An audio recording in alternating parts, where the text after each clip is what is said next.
Hi everybody, welcome to our YouTube channel. In this video we are going to discuss draft national tourism policy. This discussion is based on an article which is covered in today's Mint edition.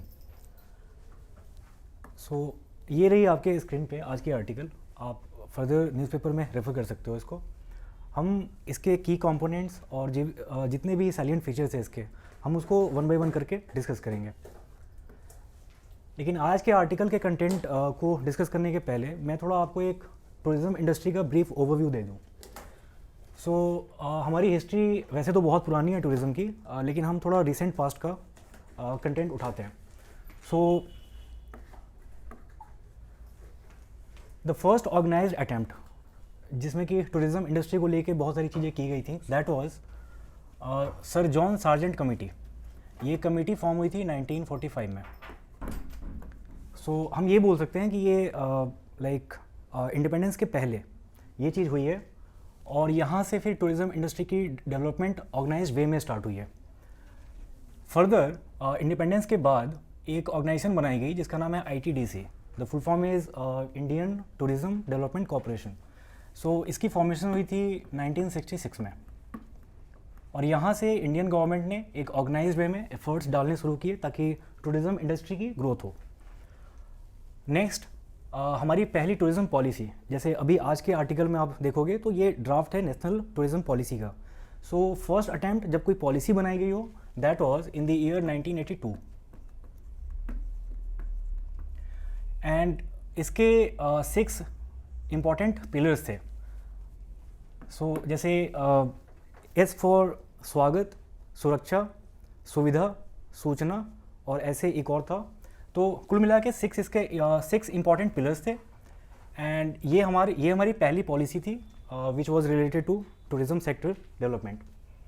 फिर अभी अगर हम GDP contribution को देखें तो pandemic के पहले ये नंबर अराउंड 8% था. ड्यूरिंग पैंडमिक ये ड्रॉप होके आ गया था 4% पे, 4.5% समथिंग. फिर ये अभी लास्ट फिस्कल ईयर में ये फिगर था 8.4%. अभी इसमें ग्रोथ हो रही है, लेकिन अभी भी काफ़ी ज़्यादा स्कोप है, और इसी के लिए ये ड्राफ्ट लेके आया गया है टूरिज़्म पॉलिसी का, सो दैट हम इस नंबर को और भी ज़्यादा इंक्रीज़ कर पाए. देन एक इंडेक्स आती है जिसको रिलीज़ करती है WEF. आई एम श्योर कि इसका नाम आपने सुना होगा, वर्ल्ड इकोनॉमिक फोरम. इनके इंडेक्स में इंडिया की पोजीशन अभी 54th है. 54th पोजीशन, 54th रैंक, ये काफ़ी लो माना जाता है, और हमारा पोटेंशियल बहुत ज़्यादा है इसमें अच्छा स्कोर करने का. देन 2 बहुत इंपॉर्टेंट रीजंस हैं कि why do we need a new policy. अगर पहले से बहुत सारी चीज़ें चल रही हैं तो अभी एक नई पॉलिसी की क्या ज़रूरत है. तो उसके 2 बहुत इंपॉर्टेंट रीजंस हैं. एक तो इंडिया में जितने भी टूरिस्ट आते हैं बाहर से, हम अभी बाहर से आए हुए लोगों के ऊपर ही बातें करते हैं. तो जो उनका एवरेज डेली स्टे है इंडिया में ड्यूरिंग द इंटायर ईयर, वो है 24 डेज़. अगर कोई फॉरेनर इंडिया आ रहा है घूमने, तो वो ऑन एन एवरेज 24 डेज़ तक के लिए यहाँ पे स्टे करता है. अब इंडिया जानते हो आपकी बहुत बड़ी कंट्री है, बहुत सारी चीज़ें घूमने को यहाँ पे, जैसे हेरिटेज साइट्स हो गई, उसके बाद नेशनल पार्क्स हैं, एंड बहुत तरह के अट्रैक्शंस हैं यहाँ पे. तो ये टाइम काफ़ी कम माना जाता है कि आप सब कुछ घूम पाओ अच्छे से, राइट. तो गवर्नमेंट का अभी टारगेट ये है कि हमें इसको इंक्रीज़ करना है, और इसको इंक्रीज़ करने के बहुत सारे फ़ायदे हैं, क्योंकि अगर कोई फॉरेनर ज़्यादा दिन यहाँ पे रुकता है तो वो फिर ज़्यादा स्पेंड करेगा, ज़्यादा जगह घूम पाएगा, तो उससे हमारे को एडिशनल रेवेन्यू आएगी, राइट. एंड इसी में सेकेंड कंपोनेंट है इसका कि जो एवरेज डेली स्पेंड है वो भी अराउंड $34 है. मतलब जितने भी फॉरेनर्स आते हैं वो on an average every day $34 के अराउंड स्पेंड करते हैं. तो हमें ये अमाउंट भी बढ़ाना है. ओके, अब हम देखते हैं कि टूरिज़्म सेक्टर के अंडर क्या क्या एक्टिविटीज़ होती हैं और कितने इसके कंपोनेंट्स हैं. तो सबसे पहला हम बात करेंगे जहाँ पे स्टे करते हैं, राइट. तो इसको हमने नाम दिया एकोमोडेशन. तो इसमें होटल्स आ जाएंगे. फिर है ट्रांसपोर्टेशन. आप जिस भी व्हीकल से जाते हो कहीं, वो हो सकता है कि पब्लिक ट्रांसपोर्ट हो, वो हो सकता है कि आपने ऐसे हायर कर रखा हो, जैसे वॉल्वो बसेस चलती हैं बहुत जगह, राइट. तो ये सब आ जाएंगे इसमें व्हीकल्स. देन अट्रैक्शंस, अब ये फिजिकल लोकेशंस हैं जहाँ पे आप जाते हो घूमने, तो जैसे नेशनल पार्क्स हो गए,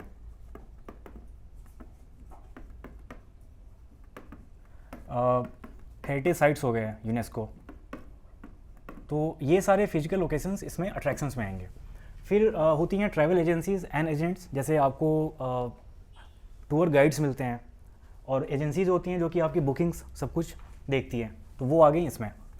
नेक्स्ट है इसमें टूर ऑपरेटर्स। आपने बहुत बार ऐसे कॉम्बो पैकेजेस का नाम सुना होगा, जैसे कि 3 days 4 nights ऐसे करके, तो वो जो प्लान बनता है पूरा टूर का, वो आ गया इसमें, टूर ऑपरेटर्स। सो अब जो न्यू पॉलिसी आई है उसके ये 4 ऑब्जेक्टिव्स हैं। तो सबसे पहला तो ये कि जो मैंने आपको पिछली स्लाइड में बताया था कि जो एवरेज स्टे है यहाँ पे फॉरेनर्स का वो बहुत कम है, तो हमें उसे इंक्रीज़ करना है, राइट। तो उसको करने के लिए क्या करना पड़ेगा हमें कि इंडिया को एक हमें ऐसी इमेज प्रोजेक्ट करनी पड़ेगी कि आप पूरे ईयर में कभी भी आओ, आपको इंडिया में बहुत कुछ घूमने को मिल जाएगा, राइट। सेकेंड है to generate employment, and obviously अगर एक्टिविटीज़ बढ़ती हैं किसी भी सेक्टर में तो उससे एम्प्लॉयमेंट जनरेट होता ही है। अगर कोई ऐसी location which is not so much explored, अगर वहाँ पे लोग आने शुरू हो गए तो वहाँ पे फिर जो वहाँ के लोकल्स हैं वो अपने शॉप्स करेंगे ओपन, और ऐसी ऐसी इकोनॉमिक एक्टिविटीज़ वहाँ पे बढ़ेगी जिससे कि एम्प्लॉयमेंट जनरेट होता है। सो लाइकवाइज बहुत ही जनरल पॉइंट्स हैं ये सब, लेकिन गवर्नमेंट का यही पर्पस है कि इसे मैक्सिमाइज़ करें, हम अपने एफर्ट्स को डालें ताकि हमें आउटपुट और भी ज़्यादा है जितना अभी आ रहा है। जो मैंने आपको फिगर बताया था कि लास्ट फिस्कल ईयर में 8.4% was the tourism sector's contribution to GDP। So हमें इस अमाउंट को लेके जाना है ऊपर। एंड इस पॉलिसी में बेसिकली 5 मिशंस हैं, जिसमें से पहला है ग्रीन टूरिज़्म, हम देखेंगे अभी इसको क्या है। देन डिजिटल टूरिज़्म, उसके बाद स्किल सेट्स को कैसे इम्प्रूव करें सो दैट जितने भी यहाँ पे विजिटर्स आते हैं तो उनका एक्सपीरियंस इन्हांस हो।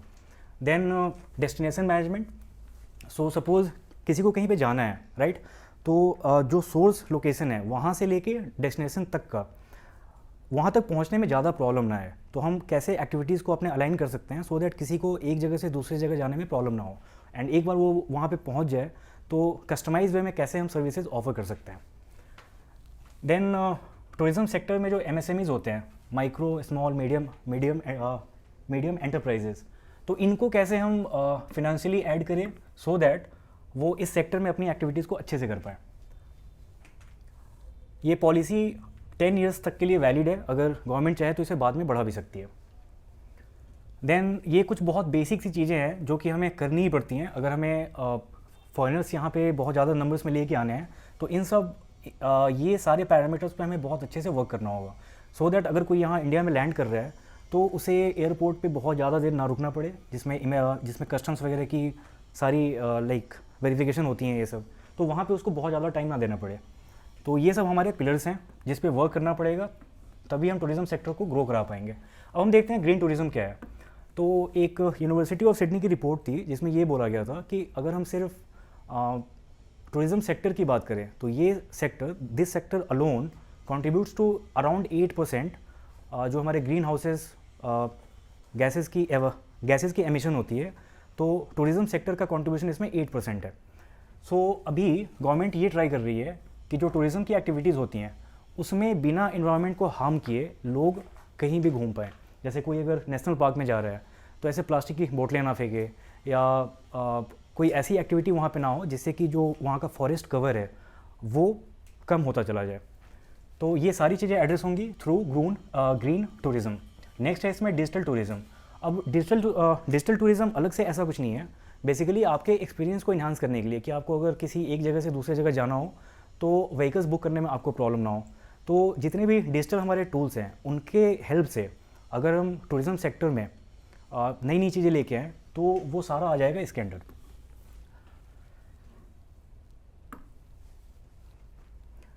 ओके, ये सब कुछ ऐसी इनिशिएटिव्स हैं जो कि गवर्नमेंट ने ली है सो दैट टूरिज़्म सेक्टर को और ज़्यादा हम ग्रो करा पाएँ। तो उसमें है नेशनल डिजिटल टूरिज़्म मिशन। ये आप अपने स्पेयर टाइम में देख सकते हैं खुद से। देन अभी ये बहुत रीसेंट न्यूज़ है, धर्मशाला डिक्लेरेशन, ये इसी साल हुआ है, तो आप इसके बारे में ज़रूर से पढ़ो। देन 2021 में टूरिज़्म सेक्टर की कुछ एक्टिविटीज़ को ECLGS के एम्बिट में लाया गया था। अब ये ECLGS क्या है? This is basically emergency credit line guarantee scheme. तो इसमें होता क्या है कि अगर आपको लाइक फंडिंग की ज़रूरत है बहुत अर्जेंट, तो आपको इस स्कीम के थ्रू मिल जाता है। सो टूरिज़्म सेक्टर को इसके अंडर लाने से इस सेक्टर की भी ग्रोथ हुई है, और लोगों के पास क्योंकि पैसे नहीं थे कोविड के टाइम पे, एंड सबसे ज़्यादा इम्पैक्ट टूरिज़्म इंडस्ट्री पे ही आया था। फिर नेक्स्ट इसमें है स्वदेश दर्शन प्रसाद स्कीम, इनक्रेडिबल इंडिया, आपने बहुत बार इसके एड्स देखे होंगे। देन 4 धाम रोड कनेक्टिविटी प्रोग्राम, इसके बारे में आई एम श्योर कि आपने कभी ना कभी सुना होगा कि एक नया कॉरिडोर बन रहा है जो कि इंडिया के जो 4 धाम होते हैं, आप चाहो तो इसके बारे में सर्च करो कि वो कौन कौन से लोकेशंस हैं जिसको हम 4 धाम बोलते हैं। तो ये जो कॉरिडोर है ये उन 4 लोकेशंस को कनेक्ट करेगा। अगर वीडियो का कंटेंट पसंद आया तो प्लीज़ इसे लाइक करें, और जितने भी प्रिपरेशन कर रहे हैं आपके फ्रेंड्स उनके साथ आप ये लिंक शेयर करें वीडियो की, और हमारे चैनल को ज़रूर से सब्सक्राइब करें सो दैट हम जब भी कोई ऐसी नेक्स्ट वीडियो बना रहे हैं तो आप तक वो नोटिफिकेशन आए। Thanks for watching.